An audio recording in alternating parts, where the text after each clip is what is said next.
Back out here live at the scene of this deadly stabbing, authorities are believed to be looking for James Matthew Dorsey.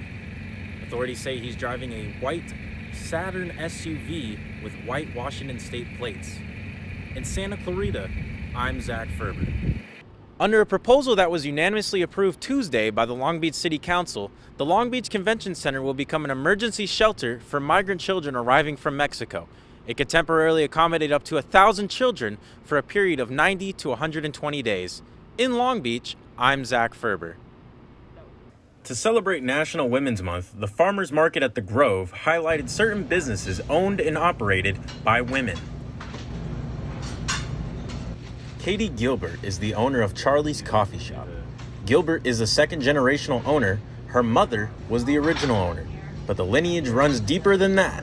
Well, my mother, Charlie Sue Gilbert, who's from Texas, came to California.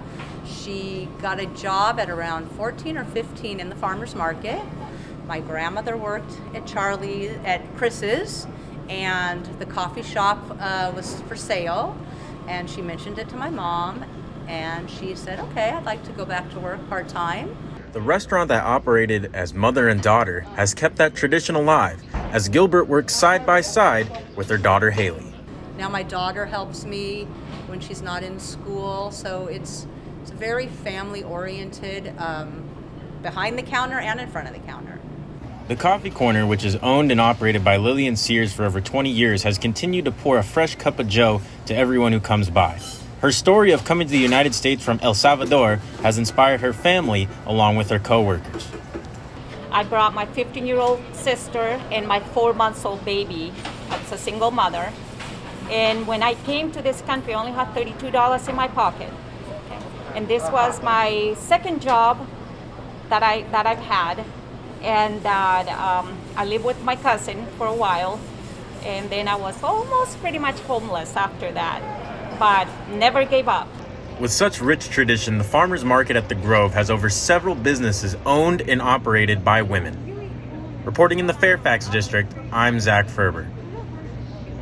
In a digital age world where interactions may seem non-genuine, the Chances app delivers a unique experience to find a friend with common interests.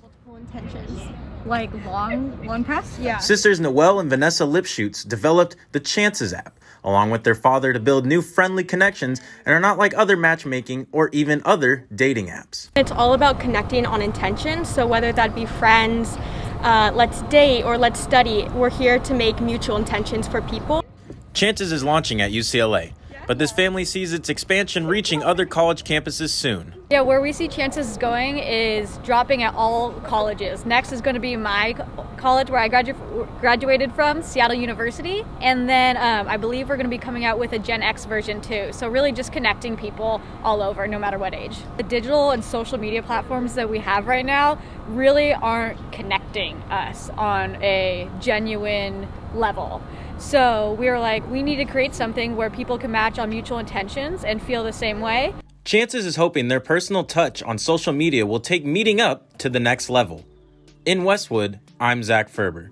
As COVID restrictions loosen up in California, many beachgoers flock to the Santa Monica Pier for a spring break cool down. As the days get warmer, the crowds grow larger. The always popular pier begins to bustle again with many people who seem to be okay with the orange tier.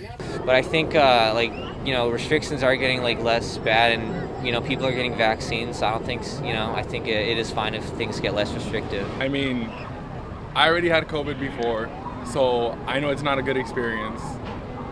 And considering that this area is in an orange area, is that what you said? Yeah. It's more secure, to say the least. The mask mandate in California is still in effect. As the state becomes more open, that is still a priority for people who come to the pier.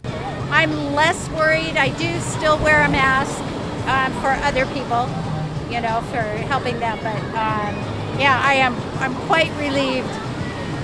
Just wear your mask. I mean, even if it's, even if you don't care, other people do.